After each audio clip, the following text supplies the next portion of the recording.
Welcome to the Doctor Who Virgin New Adventures Guide and Introduction. The Virgin New Adventures opened the door to a whole new style of Doctor Who in one of the most bleakest years of the show's history. Editor Peter Darvell Evans of Virgin Publishing wished for the idea to gain permission to produce the ongoing range to continue the show's story following Survival, where the TV show ended. The BBC in the beginning stage were inclined with the idea, although this did change at a later stage. Virgin created their own licensing agreement to move the process forward and create Doctor Who original novels featuring the 7th Doctor and Ace. Now in 2023, the Virgin New Adventures have become one of the most highly Doctor Who book ranges amongst collectors to complete, and in my opinion only second, with first place belonging to the Target hardbacks published by Wingate and W.H. Allen.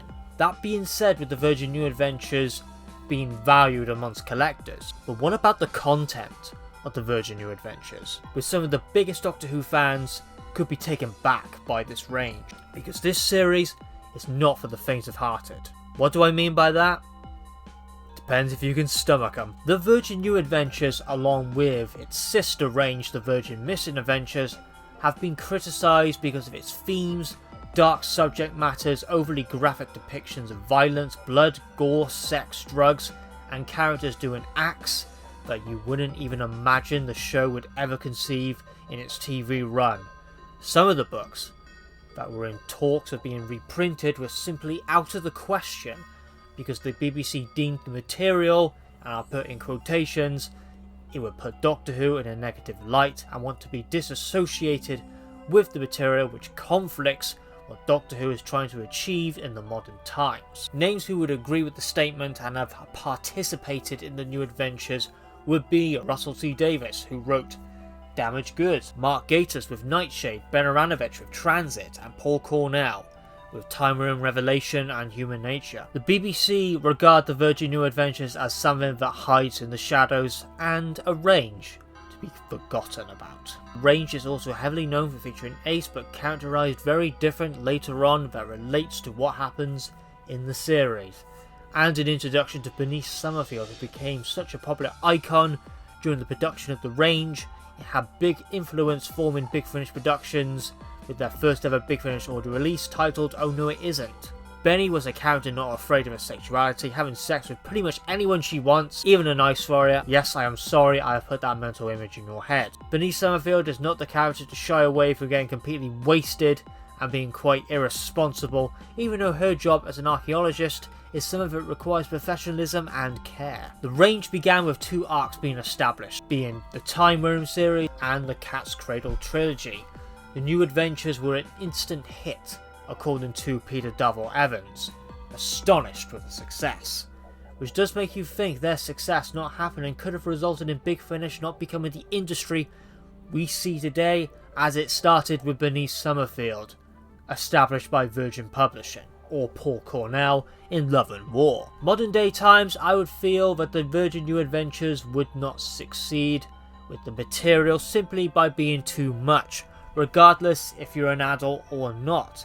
They were intended to be adult Doctor Who books and more edgy, and it's definitely different compared to anything else in the history of Doctor Who. Eventually it was farewell, as the Virgin books had a dark shadow looming above them that was resulting in the license to produce Doctor Who books removed, which later became what we know as the BBC PDA books, and with the transition of the TV movie with Paul McGann being the present Doctor, the EDA books were established by BBC Books. But that wasn't the be or end all of the Virgin New Adventures, as they did continue for some time with Bernice Summerfield performing the main character, as she was the original character established under Virgin Publishing, named by Paul Cornell in Love and War. Eventually, the Virgin New Adventures faded out and into the shadows, with a bunch of people only echoing its name. That being said,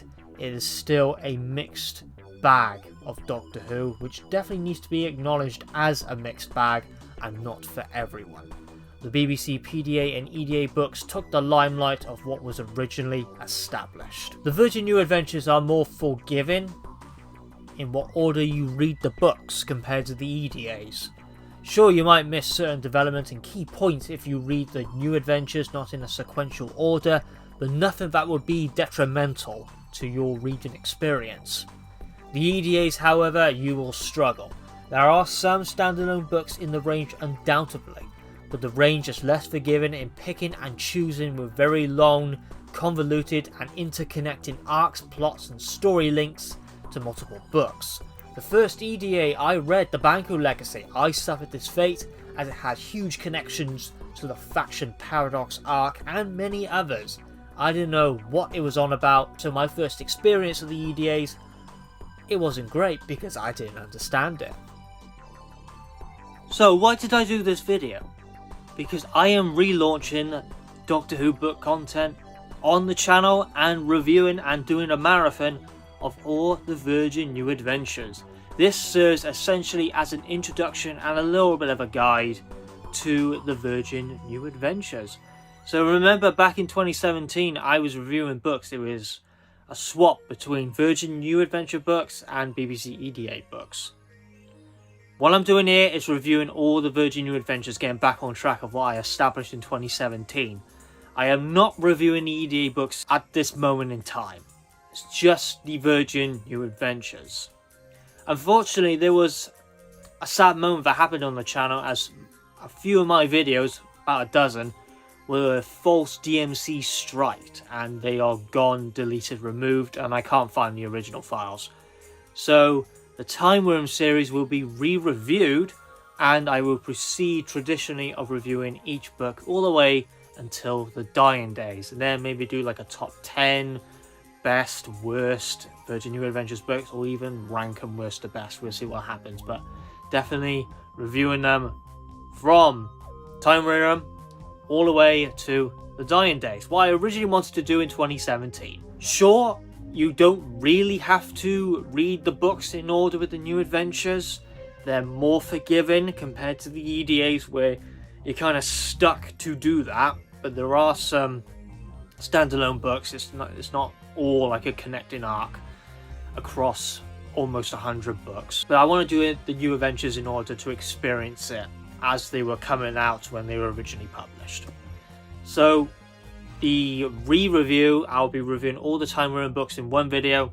That'll be sometime in September. Then I'll move on to Cat's Cradle with one book at each time. I don't know how long it's been since I last uploaded a book related video. I think it's been about 3 years. I know there is a certain niche on this channel where people absolutely love when I do book content and it's wilderness year stuff, because not a lot of people actually do it.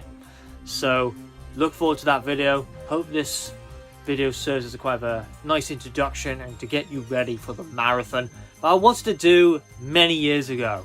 Stay tuned for the review of the Timewyrm series.